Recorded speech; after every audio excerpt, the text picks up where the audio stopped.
Hello, everybody. It's Kim Louise Morrison, and welcome back to the You're Not Broken Summit.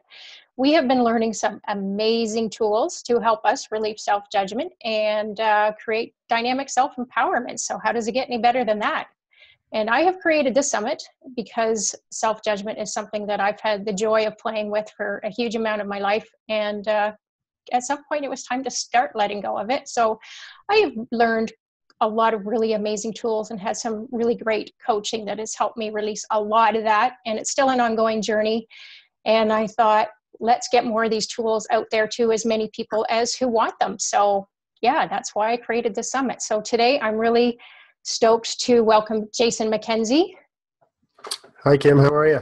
Great. Thank you for joining us today, Jason. My pleasure. And I asked Jason to join us because I think he has a really awesome story to share, and also help for me. He's helped blow out of the water some of the what I would call our misconceptions that we have around what a man should be, how a man should be, how a dad should be, and just has a really good story to share. So I'm really excited that he's with us today. And for those of you who haven't met Jason, I'll tell you a little bit about him. Jason uses innovative ideas, plain language, and occasionally funny humor, maybe sometimes not funny, to teach and inspire entrepreneurs and leaders to become more authentic, courageous, powerful, and connected role models. Jason is a best-selling author, a coach, a speaker, mediator, and a trainer. His most important job is being a dad to his two daughters. So again, thank you for joining us today, Jason. My pleasure. And again, as I said, I think you have a really powerful story to share around self-empowerment and releasing a lot of self-judgment that you would have dealt around circumstances in your life. So would you share with us a bit of your story? Yeah, I'd be happy to. So thanks again for having me on.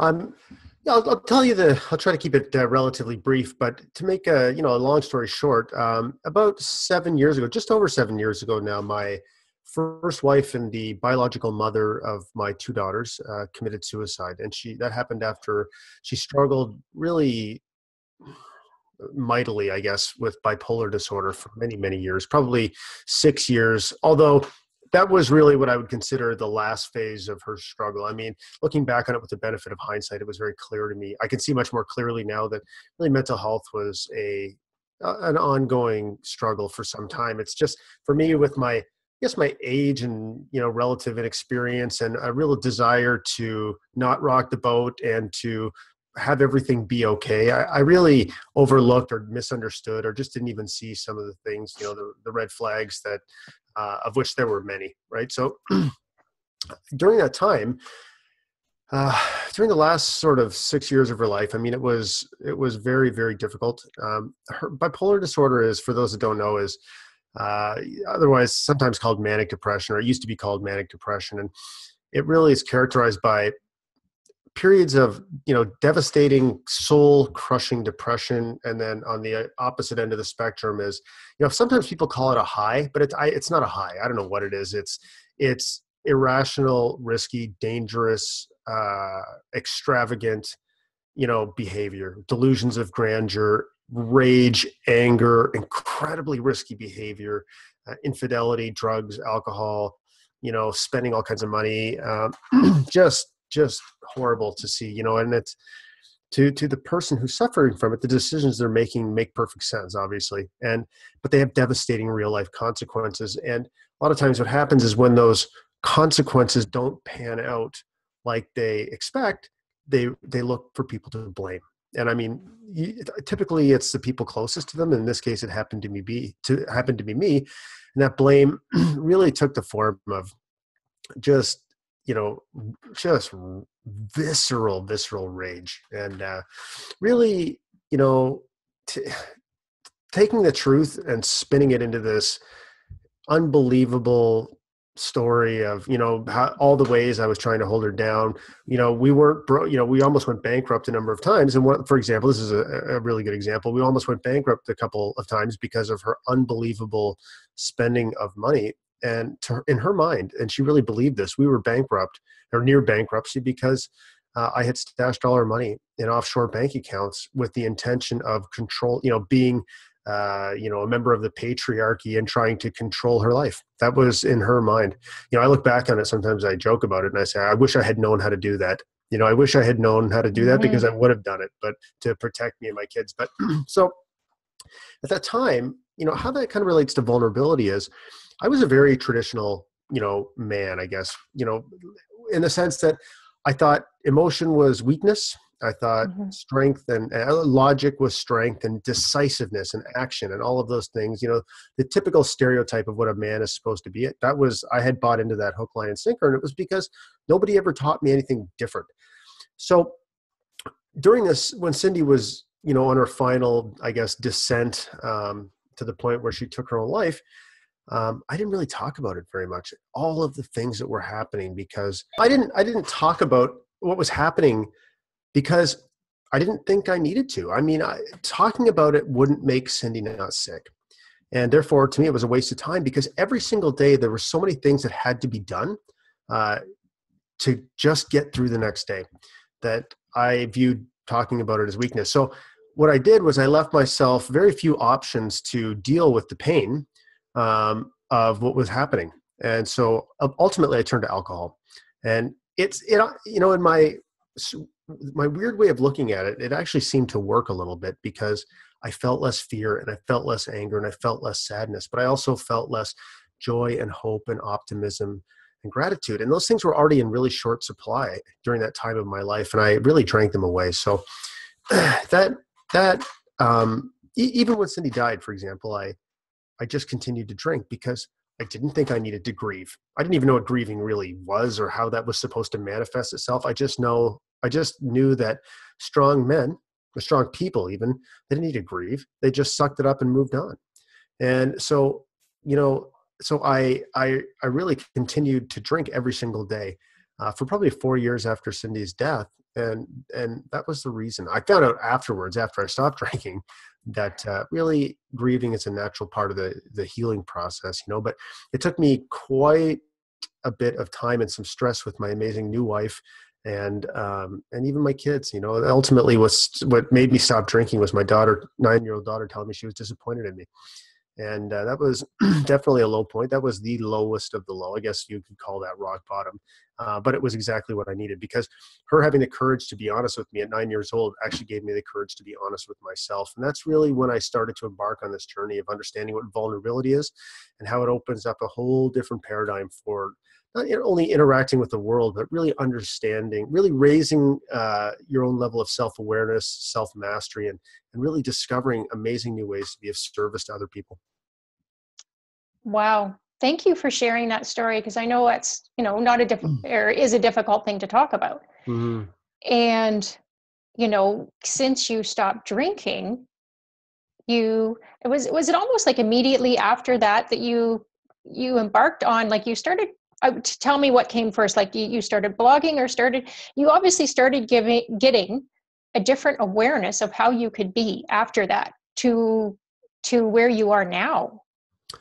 Yeah, that's a great question. So it certainly wasn't immediate. I think what really was the major eye-opening experience for me was that, and I think this is a common behavior for people like addicts or people that are struggling with a substance abuse problem. But so what I was saying was what I realized as a result, once I stopped drinking, I realized that I was laboring sort of under the same sort of yoke that a lot of people labor under. And that's this fear of change, right? This massive fear of change, because even though we may not like our lives right now, we know it and it's comfortable. And so before I stopped drinking, one of the things that caused me great fear was all of the things like, I don't even know my friends will like me. I don't know if I'll know how to socialize. I don't even know who I am. Why can't I just drink like a normal person? Like all of these things you tell yourself that create fear. And when I stopped drinking, what I realized was none of those fears came true. None of them. And that was a major eye-opening experience for me. And I thought that really prompted me to question, like realizing that I had imprisoned myself in this, it was all of my own making. And so then I started to question everything about what I believed. And I found out that I really was living a life that was not, almost in some ways, not my own. Mm-hmm. And that's when that took me a number of months after I stopped drinking, because it did take time for me to realize these fears weren't going to come true. But once I realized that, that's when I started thinking, okay, this is quite a story I've got here, with my wife's illness and then suicide and drinking and stopping drinking, and then all these realizations I started to have. So I started to talk about it. But when I started to talk about it, I started to tell the real version of the story, right? I used to tell a very sanitized version of the story where Mm-hmm. during those difficult years, I was a hero. My wife was struggling. She was, I stood by her, and that was true most of the time.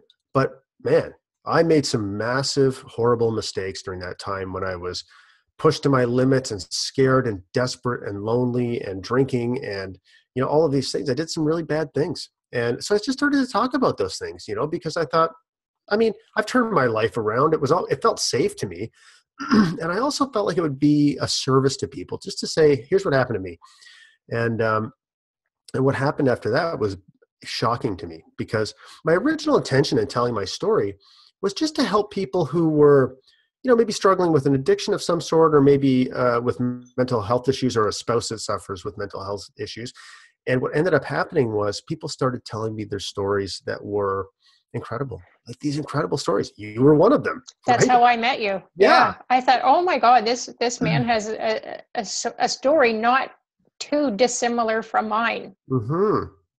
Yeah. So, And then when we started exchanging these stories, these conversations felt like conversations I never really had before, because they were real. And they were two flawed human beings, perfectly flawed human beings connecting with each other about things that were real. And the relationships that I started to form with people at like 41 years old were completely new to me, and they felt good. And I could tell that I was helping people, because people were telling me that, wow, thank you for giving me permission to own my story. And, because with me being vulnerable and authentic, I created a safe place for people to be the same. And mhm. ultimately realized that's what we all want. We all want to be loved and accepted for who we really are, not the persona that we think we're supposed to project to the world. Wow. Yeah. That's something that I think is really not common. I think it's becoming more common, Mhm. but not a lot. Like, I don't know a whole lot of people who have a similar story to yours that are doing what you do with it. And you also, sorry, go ahead. No, I was going to say, you're right. And I think, it's funny. I talk about this to groups a lot. And one of the things that you often hear when you're talking about mental health issues, for example, is you hear about, we need to raise awareness. And that drives me a little crazy, because I feel like awareness oftentimes is a euphemism for hoping somebody else will do something, right? Well, Hmm. we can all take really direct and personal action to alleviate people's suffering by just sharing our own stories, right? We don't need to wait for somebody else. Everybody knows what mental health issues are. It's not a secret, but we can actually do something right now by sharing something that we're struggling with. It doesn't have to be about a mental health issue. It just has to be something that we've struggled with, that we're currently struggling with, that will allow someone with a mental health issue to know that they're not the only one that struggles. It's so powerful. Yeah, thank you. It is. It's totally.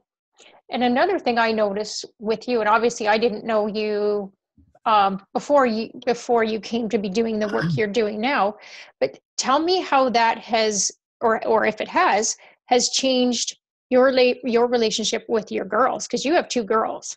Hmm. Yes. Well, it really has, because um, what's so powerful in the not only the relationships we have with each other, but especially with our kids, is that I can use my stories and my experiences and my stumbles and the times I fell flat on my face to help my kids make more informed choices. So I see my role as a father, not to tell my kids what to do, but to teach them the incredible power their choices have to create their future.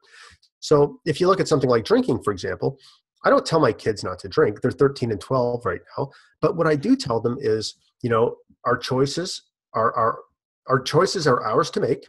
They will create something, those choices. And, as it relates to drinking, here's what happened to me. Okay. Here's why I started drinking when I was a teenager, because I didn't feel accepted and all these things. And then here's what ended up happening. Here's why when Mummy in heaven, which is what we call her, is called Cindy, was sick. Here's why I drank even more, because I was too afraid to ask for help and all of these things. And then here's what that created for me down the road. And here's what my life has been like since I stopped drinking, and all of these things, and just be really honest with them. And my ability to be vulnerable and authentic and honest with them just gives them a whole different range of, type of information they can use to make their own choices. And at the same time, they also know that they are empowered to make those choices. Mm-hmm. And that is one thing I have seen, just even through your writing, is how you do really encourage your daughters to go after things, even if they're scared. Mm-hmm. And I've seen you write about that a few times, is, even when they're afraid of something. I think in one instance, one of your girls I think it was about becoming a coach for her cheering. Is that correct? Yeah, that's right. And she was afraid to go after that. And can you kind of tell us, like, what kind of advice did you give her to, help her pursue that, instead of saying, I know myself at that age, if I'd have looked at doing something, I would have let the fear stop me. And I don't think my parents had the tools to go, oh, honey, I know it's scary, so don't worry about it. Mm-hmm. And that's what they knew, right? They were protecting me in their minds. Sure. And so, yeah, what did you do in that instance different? So this is a great story, because actually the vulnerability part of it, I feel like basically as a parent, I screwed this whole thing up actually, but it ended up having a good outcome, but just by it didn't go all the way I planned it. But the vulnerability piece was that I was able to say to Chloe, wow, that was not exactly, I did not handle that the best. So, but what happened was she wanted to be, she's really well respected at she's a competitive cheerleader, and she's really well respected. And so she was interested in becoming a junior coach, like a coach in training. So I, unbeknownst to her, emailed the head coach, and said, hey, I don't know if she's too young, I don't know anything about it, but she's interested in starting kind of down this path. Would you be interested in having her? And they said, oh my God, we'd love to have her. And, the whole bit. So I went to Chloe, who was 12 at the time. And I didn't tell her this though. I went to her and I said, hey, would you be interested in being a coach? And she's like, yeah. And I said, okay, you got to get in touch with the head coach. No way. I'm not doing that. I'm like, what do you mean you're not doing that? So I already know they're willing to take her, of course. So then she absolutely, so I said, well, think about it and we'll talk tomorrow. And so I went and talked to her the next day, and no way she was going to do it. So then I went to talk to my wife, Tanya, and I said, I don't know what to do right now. Like, what do I do? I already know to take her. So, so she was adamant she wasn't going to do it. So then I went out to her and I said, okay, listen, I actually emailed the coach, and, they will take you. And she was pretty upset with me because, why didn't you just tell me you did that? And I said, I don't know why I didn't tell you. I was trying to get you to do it on your own. I didn't know how to handle it. It didn't go the way I expected, but, I'm doing my best. And then we had a good talk about how parenting is really just a never-ending series of situations you've never been confronted with before. Sometimes you handle them great, and sometimes not so much. But really, what we took, it was a wonderful lesson for me, and it was a wonderful lesson for her, because I could kind of show her how the parenting sausage was made, and she respected me because of that, And it helped her, because she'll probably be confronted as a similar situation when she becomes a parent, I mean, how many people are full of self-confidence around their parenting abilities? I know. I mean, I was a step parent for a number of years, and especially through his teen years when he was living with me and my partner at the time, I thought, oh my God, I am totally screwing this boy up. I am messing him up for life. So to have the vulnerability and to share that and go, okay, for other parents to go, okay, all right, Jason's not perfect, I'm not perfect. Oh. And let go of the self-judgment. There is no such thing as a perfect parent. You do the best you can, and you got vulnerable with your daughter and said, hey, honey, sorry, I went and did this thing. Yeah. Because it's what I was trying to help, and it's the best I knew to do at the time. Yeah, and being open and honest really does drive that point home, is that I was trying to help. Like, she knows They both know that I have their best interests at heart. I mean, that's the most important. That's sort of the foundational piece, but that's really what vulnerability gives you the bit. That's why vulnerability is so powerful in releasing self-judgment, because like I define vulnerability as having the courage to look in the mirror and be honest and without judgment about who you see staring back at you. And when you can do that, you can really say, you know what? Like you can look at yourself right now and you say what most people do, or many people do, is they look at themselves and they say, okay, my life is, screwed up right now, or I'm not, the things that I want to happen are not happening. Therefore, I am a screw up. That's what Yes. most people think, where vulnerability gives you the ability to, it changes that narrative to where I am right now is a necessary step on the journey towards the future I'm going to create with my choices. That's it. So I could look back at myself and say, oh my God, I was such a loser for, drinking all those years. And why did I do that? And I lost all these years and I have all this guilt. But it's part of what created who I am today. I wouldn't change it for Yeah. anything. So it's very liberating to realize that I accept me as me. And when you do that, actually, what you do is you start accepting other people as they are. Because one of the reasons we judge people is because we're judging ourselves, right? It's easier to tear other people down a few pegs than it is to liberate ourselves and raise ourselves up. And vulnerability really gives you the ability to do that. Wow. Mm-hmm. Awesome. Mm-hmm. And you had such a dynamic experience around this that you wrote a book I did. Yeah, about I it. did. So And that's one of the other things that's really powerful is that when you are a vulnerable and authentic person, you will create opportunities for yourself that you never could have imagined, because you'll start connecting with people that you never would have met otherwise if you had remained closed and in your shell.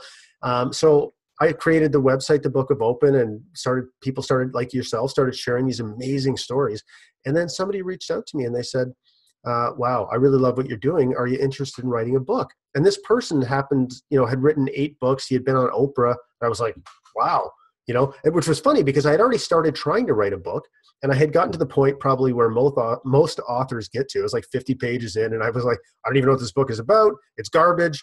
I don't even know who it's for. I'm not an author. I'm done. I'll go do something else. And then he came along and just completely generously offered to help me.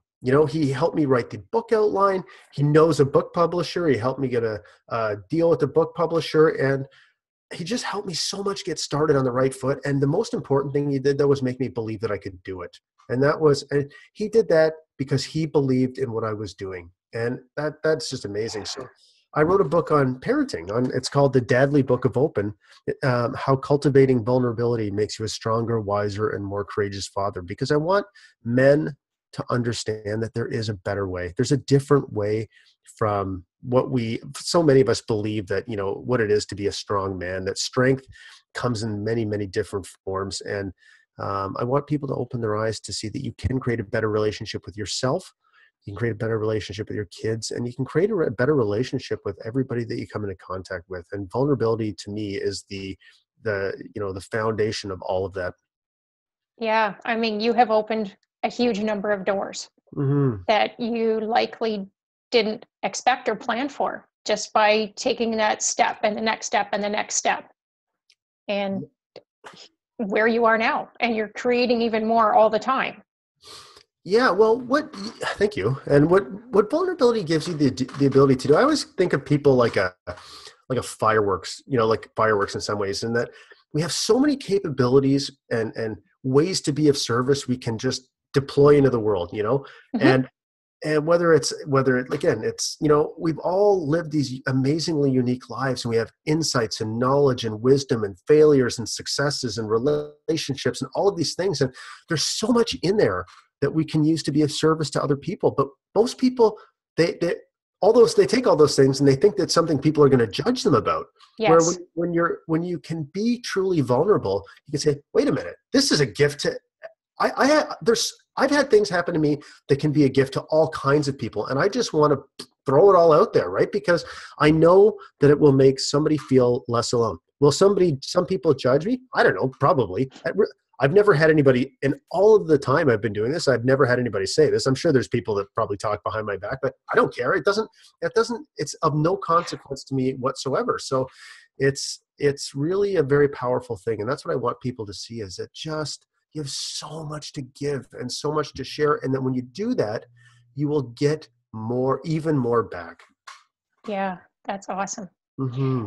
So talking about your book, could you tell us, you've offered a really generous free gift for the audience. Could you tell us about that, Jason? Yeah, I would love to give everybody a free digital copy of my book. It's funny. When I wrote the book, I never I never thought of writing a book as a retirement plan. That's really not what it is. Unless you're like some James Patterson or some super famous author, that's not really the plan. I just want to get it into as many people's hands as possible. So the opportunity to be able to offer a book to your listeners, a free copy of my book, it just feels like a really amazing opportunity for me, and I'm happy to do it. Wow, thank you. That's super generous of you. My So, pleasure. everybody, the link to Jason's free gift is on the recording page here, so on his speaker page. So yeah, take advantage of that and grab it. It's a free book, and there's lots of amazing information in there. So yeah, definitely grab that. So thank you for that, Jason. My pleasure. And I can't believe our time is almost up here. So is there anything else you would like to offer or add that you can wrap us up with, just to help anybody who's where you are, or where you were, I guess, dealing with, if it's judgment around parenting, or in a bad, in a relationship that you feel is like going south and you don't know how to change it or get out of it? I think what I would say is that we are all surrounded by people that want to help us. The world is full of amazing people, but the onus is on us to give them the opportunity to do that. And in order to do that, we have to share more of ourselves. We have to ask for help. We have to share what we're struggling with. Or if we've struggled and overcome something, then that's an amazing opportunity to be of service to somebody else by sharing that experience. So, a lot of people go through life and they feel like that the world is a dark and scary place, and that if anybody knew, one of the things we do is we compare our backstage, our messy backstage, with everybody's pristine and beautiful front stage. That's all we see, right? So we automatically think we don't measure up. But if we share more of ourselves, and you'll see very, very quickly that the world is full of incredible people that want to connect with you and help you and work with you and create opportunities with you. And all it takes is a little bit of courage to, look inside yourself and accept yourself for who you are. And when you do that, amazing things will happen, and they'll happen quickly. Awesome. Mm-hmm. What a beautiful way to wrap up today's episode, I will say. So thank you again for sharing your story with us, and just offering a different possibility for people, and men too, because a lot of people think, self-judgment is more, may think more of a thing for women. Mm-hmm. And I don't think that's so. I really don't. So if you've given a different possibility to both men and women who are watching this today, I'm really grateful for that. So thank you. You're welcome. Thank you for having me on. Awesome. So everybody, hang tight. We'll have another awesome speaker tomorrow. And just remember, you're not broken. You don't need fixing. And you're an amazing being, and don't forget it. So we'll talk to you tomorrow. Thanks, everybody. Thanks again, Jason. My pleasure. Bye for now.